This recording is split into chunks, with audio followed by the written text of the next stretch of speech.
La imagen no lo es todo para todos. Existen otros métodos para adelgazar, existen otros modos. Los trastornos de la conducta alimentaria son caracterizados por una alteración persistente en la alimentación o en el comportamiento relacionado con la alimentación, que lleva a una alteración en el consumo o en la absorción de los alimentos y causa un deterioro significativo de la salud física o del funcionamiento psicosocial. Como mostré ya en el video anterior a este, que fue el de promoción de estos videos, hay muchas imágenes en la cultura que hablan o muestran este tipo de problemáticas. En ese video que yo hice, que lo puedes ir a ver, hay imágenes del videoclip de Pink, de Stupid Girls. Hay imágenes de Lindsay Lohan, que era una actriz muy conocida cuando yo era niña. También hay imágenes de una serie, de una novela que se llamaba Rebelde Way, que ahora está en Netflix, capaz que la has visto. Y de un capítulo de Los Simuladores. Todo eso lo voy a dejar acá detallado abajo por si después te interesa ir a buscarlo. Pero con ese video quería introducir el tema porque así fue como yo conocí este tipo de trastornos de la conducta alimentaria cuando era más chica. Era viéndolo en la televisión. Y a veces se lo representaba como burla, como en el caso del videoclip de Pink, en el que ella le hace burla a distintas famosas de ese momento, y en una va al baño y se provoca el vómito, pero lo hace todo como en chiste.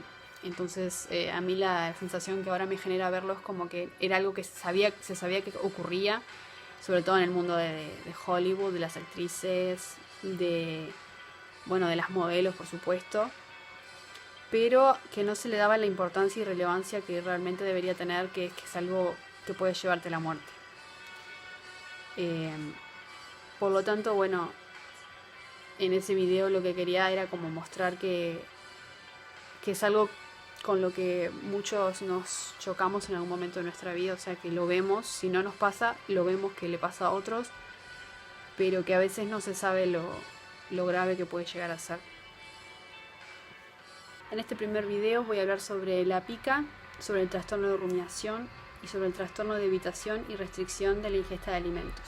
Primero quiero aclarar que el trastorno de la pica es algo que puede estar presente en cualquiera de los otros trastornos de la conducta alimentaria, que a partir de ahora le voy a decir TCA, porque si no es muy largo, y que en el DSM-5, que es el libro en el que yo me baso para hacer este video, y los otros en los que hablo de diagnósticos, se considera que la obesidad no es un trastorno mental, por lo tanto no está incluido acá, porque existen factores genéticos, fisiológicos, conductuales y ambientales que pueden variar entre los individuos y contribuir a su desarrollo, y que está asociada a ciertos trastornos mentales, sí, pero no es un trastorno mental en sí.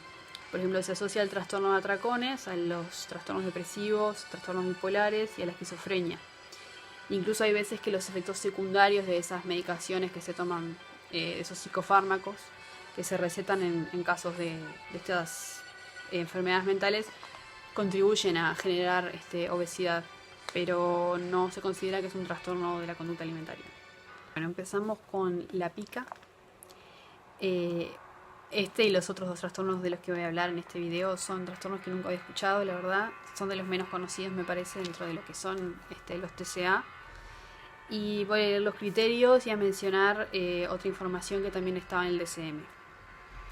Para diagnosticar la pica, tienen que cumplir estos 4 criterios, que son: ingestión persistente de sustancias no nutritivas y no alimentarias durante un periodo mínimo de un mes. La ingestión es inapropiada al grado de desarrollo del individuo. Esto porque los niños a veces se meten cosas en la boca que no son comestibles, como, no sé, plasticina, arena, pero esto no sería un trastorno porque son niños chicos, ¿no? Cuando ya son niños más grandes, ahí sí puede ser. 3. El comportamiento alimentario no forma parte de una práctica culturalmente aceptada o socialmente normativa. Y 4. Si el comportamiento alimentario se produce en el contexto de otro trastorno mental, como el trastorno del desarrollo intelectual, el trastorno del espectro autista, la esquizofrenia o de otra afección médica, como el embarazo, tiene que ser suficientemente grave para que se justifique la atención clínica adicional. O sea, esto puede pasar en presencia de otros trastornos, pero para que se diagnostique como la pica tiene que ser algo que es muy grave, ¿no? Una característica de este tipo de TCA es que no existe normalmente una aversión a la comida y que se considera que la edad mínima para diagnosticar es de 2 años. por lo que decía antes, que a veces los niños más chiquititos comen cualquier cosa, o sea, se llevan cualquier cosa a la boca, pero no es un trastorno, ¿no? Hay ocasiones en las que requiere atención clínica porque genera complicaciones, por ejemplo, obstrucciones intestinales, intoxicación, si te llevas algo, si digerís algo que es tóxico. Dice que se puede producir en niños que tienen desarrollo normal, en otros aspectos de su desarrollo, y en el caso de los adultos es más probable que aparezca cuando hay una discapacidad intelectual de por medio, son trastornos de desarrollo intelectual. Es muy diferente de la anorexia, ya que, bueno, en este caso ya lo voy a hablar en el siguiente video, pero hay una distorsión de la imagen corporal y una preocupación por ganar peso, que acá no está presente. A pesar de que a veces en la anorexia nerviosa las personas ingieren pañuelos de papel como forma de controlar el apetito para evitar su miedo que es subir de peso. Pero en ese caso no se diagnostica como un trastorno de la pica. Después, en el trastorno facticio, a veces se ingieren objetos extraños para justamente falsificar síntomas físicos, que es que es el objetivo de ese trastorno, o sea, crear enfermedades en uno mismo. Y después es distinto el comportamiento de autolesiones, porque en estos casos se ingieren objetos que son potencialmente dañinos, como alfileres, agujas, cuchillos. La pica puede estar presente junto con otros trastornos, como el trastorno obsesivo compulsivo, la tricotilomanía, que es la compulsión de arrancarse pelo, o el trastorno de excoriación, que es la compulsión por rascarse la piel, y que en estos casos, después de que se producen las conductas compulsivas, la persona ingiere el pelo o la piel. Trastorno número 2, trastorno de rumiación. En este trastorno lo que se produce es la regurgitación. Y bueno, los criterios son que esta regurgitación sea repetida durante por lo menos un mes y que los alimentos regurgitados se pueden volver a masticar o a tragar o se escupen. La regurgitación, a su vez, no se puede atribuir a una afección gastrointestinal asociada u a otra afección médica. Por ejemplo, no es por reflujo gastroesofágico ni por estenosis pilórica, o sea, no es una consecuencia de enfermedades físicas. Este trastorno de la conducta alimentaria no se puede producir exclusivamente en el curso de una anorexia nerviosa, de una bulimia nerviosa, del trastorno de atracones o del trastorno de evitación y restricción de la ingesta de alimentos. O sea, tiene que ser algo individual.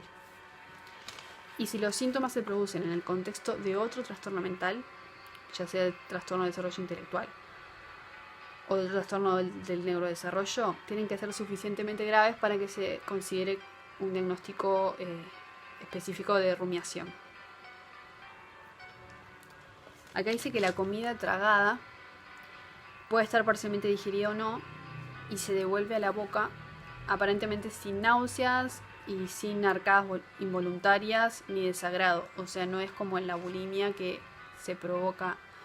la persona se provoca que la comida vuelva, sino que es algo que sucede al parecer espontáneamente. El individuo puede describir el comportamiento como habitual o fuera de su control y se produce bastantes veces en una misma semana.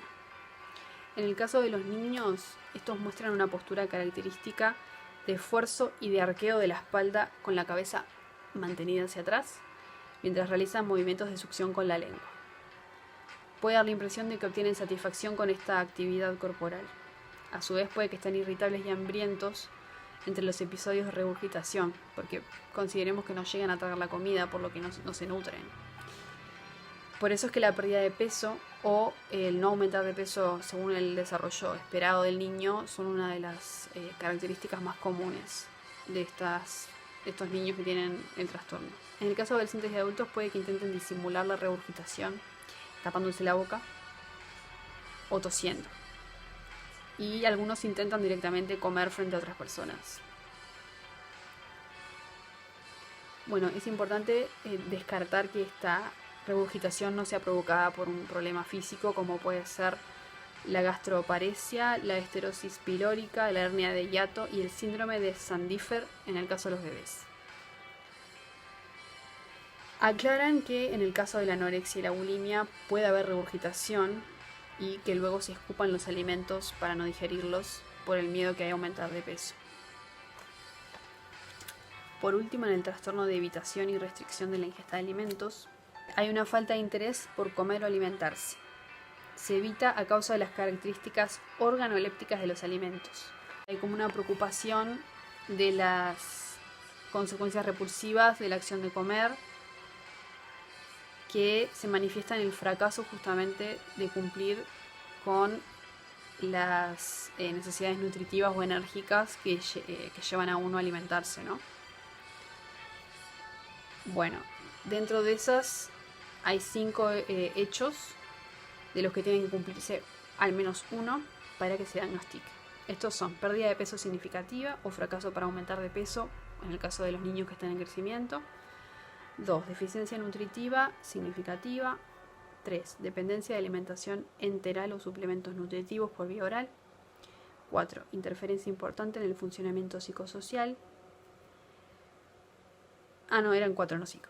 Y después también dice que el trastorno no se explica mejor por la falta de alimentos disponibles o por una práctica asociada culturalmente aceptada. O sea, no es el caso de alguien que no tiene plata para la comida y por eso no alimenta a la persona, o en un ayuno, que es algo bien visto en ciertas culturas. También el trastorno no se produce exclusivamente en el curso de una anorexia nerviosa o de una bulimia nerviosa, y realmente no hay pruebas que muestren que la persona tiene un trastorno de la percepción de su cuerpo y de cómo experimenta su constitución física y su peso. Y también se tiene que descartar que no sea por una afección médica o se explique mejor por otro trastorno mental. Algo relevante de este trastorno es que puede llegar a ser grave, como la anorexia nerviosa, porque genera muchos síntomas similares, como son la hipotermia, la bradicardia, la anemia. En el caso de los niños que requieren alimentación suplementaria, no progresan en el desarrollo y por eso es que necesitan alimentarse por sonda. Después hay algunos individuos en los que esta evitación o restricción de los alimentos puede estar basada en las características de la comida. Por ejemplo, hay una sensibilidad extrema o un rechazo a la apariencia, al color, al olor, a la textura, a la temperatura o el gusto. A mí me hizo acordar a esos niños que a veces de chicos son muy maníacos para comer, maniáticos, o sea, como que comen solo ciertas comidas porque lo demás le da todo asquito. También por eso se le llama también alimentación selectiva o neofobia alimentaria. Y se asocia con la sensibilidad aumentada que tienen los niños con trastorno del espectro autista, que a veces tienen comportamientos de este tipo con la comida. A veces hay una respuesta condicionada negativa asociada a una ingesta de alimentos que se sigue de una experiencia aversiva o que se anticipa a esta. Por ejemplo, si uno tiene miedo a atragantarse, o si existe una exploración traumática del tracto digestivo, como es el caso de una esofagoscopía, que es un estudio bastante incómodo, o cuando hay vómitos repetitivos. En estos casos, ese tipo de situaciones pueden generar este trastorno de evitación y restricción de la alimentación. En niños grandes y adolescentes puede estar asociado a problemas emocionales más generalizados que no cumplen los criterios diagnósticos de trastornos de ansiedad, trastornos depresivos o trastornos bipolares. En ocasiones se le denomina trastorno emocional de evitación de los alimentos y se le diferencia de este trastorno de la restricción o la evitación. A su vez, en los niños la interacción entre los padres y ellos puede contribuir al problema de alimentación. Por ejemplo, si ellos presentan la comida de un modo inapropiado o interpretan que el comportamiento del niño es un acto agresivo o de rechazo. Y a veces pasa que cuando se cambia de cuidadores que lo alimentan, el niño se alimenta bien. Entonces eso es como un hecho que da la pauta de que el problema es la relación con los padres y la comida. O sea, es algo más problemático de los padres que del niño en sí. Se puede asociar este trastorno a un retraso del crecimiento. Y la malnutrición, que es consecuencia, puede afectar negativamente el potencial de aprendizaje y de desarrollo del niño. Los factores de riesgo o sea, aquellos factores que inciden en que se desarrolle este trastorno son los trastornos de ansiedad, el trastorno del espectro autista, el trastorno obsesivo compulsivo, el trastorno de déficit atencional con hiperactividad y la ansiedad familiar también, ya que los problemas de alimentación pueden generarse en hijos de madres con trastornos de la conducta alimentaria. También si hay afecciones gastrointestinales, reflujo, vómitos o otros problemas clínicos, como ya dije, también pueden generar que la persona desarrolle este trastorno. Puede que por una afección médica, por ejemplo, que cause vómitos, la persona después tenga conductas de no querer comer y eso, pero si es algo que se continúa en el tiempo y no termina cuando la persona se mejora, puede ser que se trate de un trastorno de este tipo. Y se diferencia de una fobia específica como el miedo a ahogarse o a vomitar, que produzca también la evitación de la comida. Y también se diferencia del trastorno obsesivo compulsivo, donde a veces hay evitación o restricción de la comida por las características obsesivas de este trastorno. Y incluso también hay comportamientos ritualizados con la comida, así comportamientos compulsivos, digamos. Me llamó la atención que en el DSM-5 no está incluido la ortorexia nerviosa, que es un trastorno que también había escuchado ya de su existencia. Así que busqué un poco de información y lo voy a incluir acá, porque tiene también que ver con los alimentos y las conductas relacionadas a la alimentación, ¿no? La palabra ortorexia está compuesta por las palabras ortos, que deriva del griego, que significa lo correcto, y orexi, que significa apetito, y literalmente quiere decir hambre por la comida correcta. En este caso hay una fijación por la calidad de la comida en lugar de la cantidad que se ingiere, como es en el caso de la anorexia y la bulimia, como ya diré en el próximo video. Y como síntomas tenemos un chequeo compulsivo de los ingredientes y etiquetas nutricionales de los alimentos, y una preocupación aumentada por lo que es saludable y por los ingredientes que sean saludables. Se eliminan grupos de comidas enteros de la alimentación progresivamente. O sea, por ejemplo, la persona arranca eliminando las azúcares y después elimina todos los carbohidratos, todos los lácteos, todas las carnes, todos los productos derivados de animales, y termina comiendo solo, verduras, por ejemplo, o frutas, que bueno, sí es sano comer frutas y verduras, pero también hay que tener alimentos de otros grupos alimentarios para tener proteínas y para tener vitaminas y cosas que no están solo en las frutas y verduras. Como que hay una incapacidad de comer algo que esté por fuera de esos grupos limitados de comidas que consideran que son saludables o puras. También hay un interés inusual en la salud de lo que otros comen, o sea, de qué tan saludable es. La persona pasa horas pensando en la comida y en lo de la comida que podría haber en eventos en los que va a asistir. También hay altos niveles de agitación cuando no hay comida segura o sana disponible.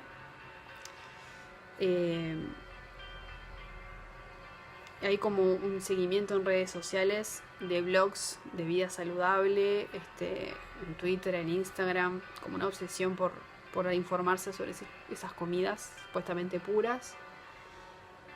Y puede que las preocupaciones sobre la imagen corporal estén presentes o no. O sea, este trastorno es más que ver con, como decía al principio, con la calidad de la comida y con que ésta sea sana. Como que hay un miedo a que la comida genere un daño tal vez en la persona, ¿no? No es tanto por la apariencia, sino más por lo físico y lo de la salud. Eso sería por este video. Es un montón de información, pero es para tener en cuenta que existen otros tipos de trastornos más allá de la anorexia y la bulimia, que son los más renombrados y que tienen más que ver con las obsesiones y con las conductas de rechazo y de problemas con la comida en sí, y no tanto con los efectos de la comida, como es el caso de los próximos trastornos de los que voy a hablar. Así que suscríbete porque el video va a estar subido un poco después que este. Si quieres dejar un comentario, te leo acá abajo. Gracias por escuchar.